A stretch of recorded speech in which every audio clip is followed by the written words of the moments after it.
Shalom, selamat pagi jemaat yang dikasihi Tuhan. Pada pagi hari ini kita akan merenungkan kebenaran firman Tuhan yang terambil dari Matius pasal 17 ayatnya yang ke-10 sampai 13. Saya akan membacakan untuk kita semua. Lalu murid-muridnya bertanya kepadanya, "Kalau demikian, mengapa ahli-ahli Taurat berkata bahwa Elia harus datang dahulu?" Jawab Yesus, "Memang Elia akan datang dan memulihkan segala sesuatu.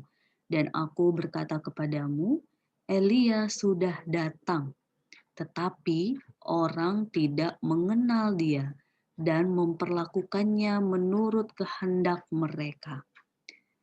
Demikian juga anak manusia akan menderita oleh mereka."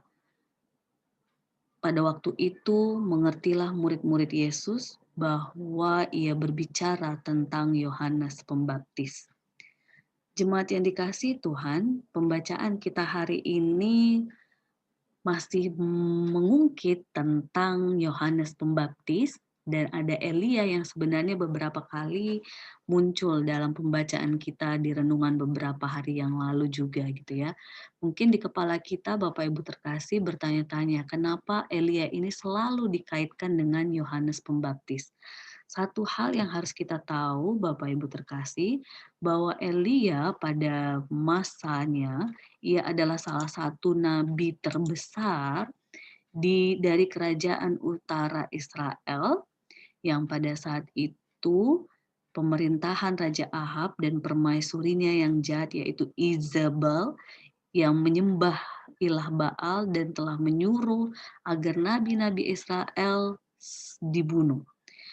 Kita tahu bahwa peristiwa itu membuat Nabi Elia justru menunjukkan ia adalah nabi yang memiliki kedaulatan dari Allah yang benar. Nah, ketika masa itu Elia sedang di Gunung Horeb, Allah berbicara kepadanya seolah-olah ia akan menjadi Musa yang baru yang akan memimpin orang Israel meninggalkan sikap mereka yang saat itu sudah menyembah Allah lain, Baal yang ada saat itu. Nah, di sini ketika digambarkan dalam kisah yang kita tahu di dua raja-raja, Nabi Elia dicerminkan dengan jelas ia meninggalkan dunia dalam kereta berapi. Pada zaman Nabi kecil yang bernama Maleaki, orang-orang Yahudi mengharapkan Nabi Elia yang mereka percayai.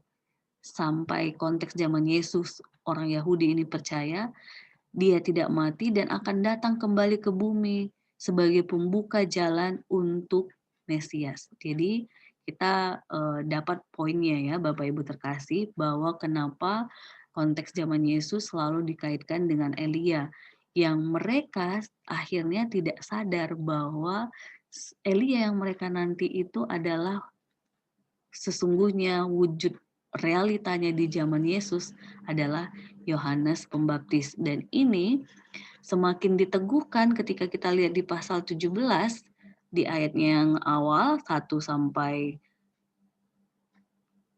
9 atau 13 Yesus sedang berdoa dan para murid melihat bagaimana ketika ia dimuliakan di atas gunung dan di sana nampak Musa dan Elia berbicara dengan dia.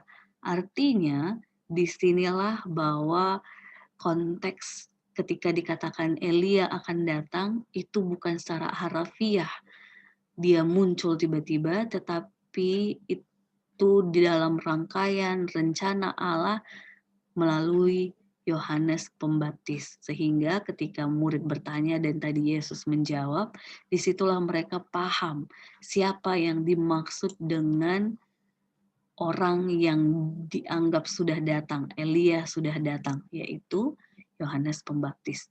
Tetapi lagi dan lagi Bapak Ibu terkasih, di sini orang tidak mengenal dia dan bahkan memperlakukannya menurut kehendak mereka.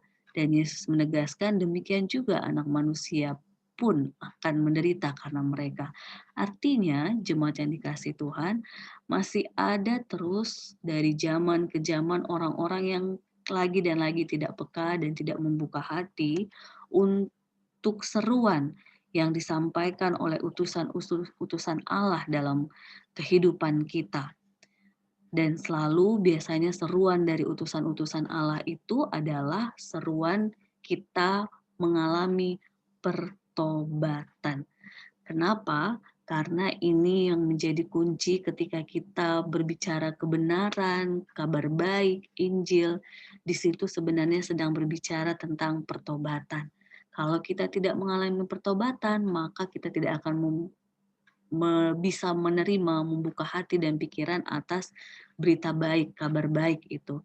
Dan jemaat yang dikasihi Tuhan, di sini kita juga diteguhkan bahwa kedatangan para utusan Tuhan termasuk Yesus Kristus, ia mengubah mental, cara pandang, cara berpikir, dan cara bertindak kita.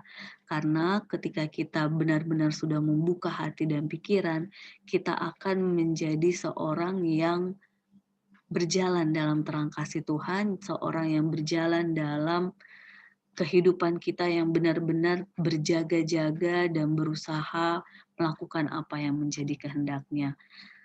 Semoga kita, Bapak Ibu terkasih, teman-teman pemuda, dan setiap kita yang mendengarkan renungan hari ini, kita dimampukan untuk mampu peka, untuk mampu merasakan penyertaan Tuhan yang luar biasa dalam kehidupan kita, karena kita tahu bahwa Roh Kudus itu ada di setiap orang percaya saat ini.